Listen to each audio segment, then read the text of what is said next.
So today I'm going to be instructing on how to change the chain case oil in a snowmobile. There are to be 3 parts of this video. The first is the tools you need. The second is how to actually remove the chain case or remove the cover of it and drain the lubricant out of it. And then the last part is going to be how to refill it.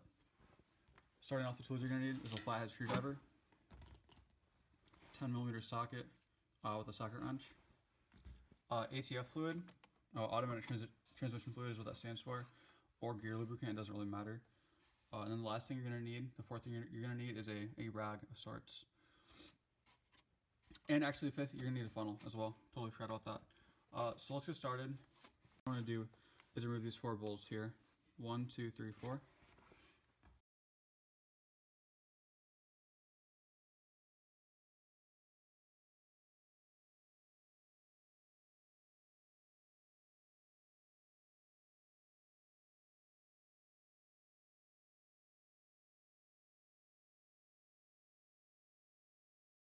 With some of those bolts, you can actually just finger loosen them once you break them with the socket. It's actually really easy.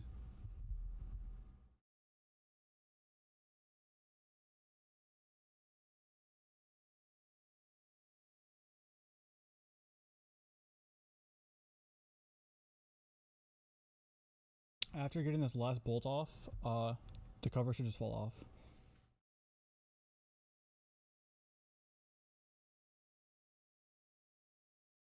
One of the most important parts after you take the cover off is to make sure you clean the old lubricant or oil out of this old case, and also check the sides of the cover for wear.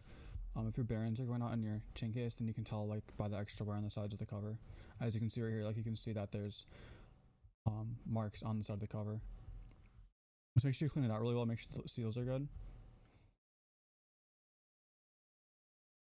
Next, you're going to want to put the cover back on. Just simply set it onto the threads and insert the screws again.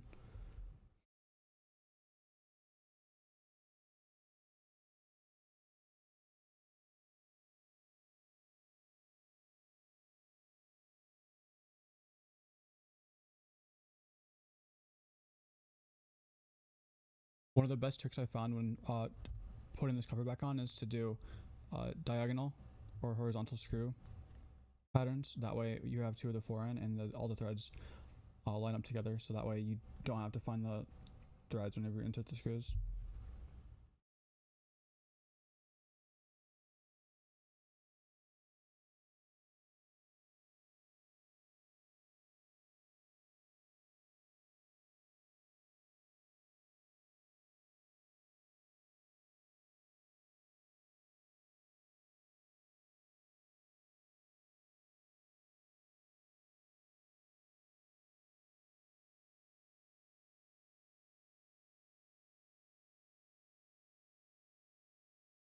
Sometimes a common thing that happens to these threads is they get dirt and grime in there, and if you don't ever clean that and you just let the dirt stay in there, it can actually ruin the whole entire threads, and it can strip your threads in your block or whatever you're inserting the screw into.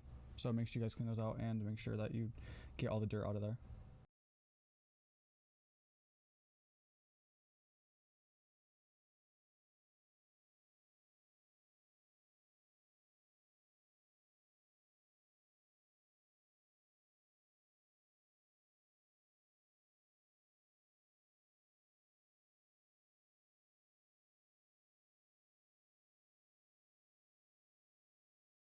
Something you're going to want to do after you finish putting the cover back on is checking the dipstick, making sure it's clean.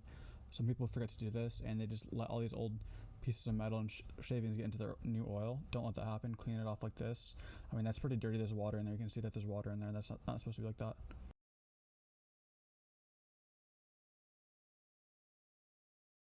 The last step to this video is going to be to incrementally add ATF fluid to refill the chain case to its previous level. There should be a fill level on the bottom of the dipstick that indicates how full you want it. I would suggest doing 2 to 4 fluid ounces per increment and checking the dipstick and just going from there. Don't overfill it because it can actually ruin your engine.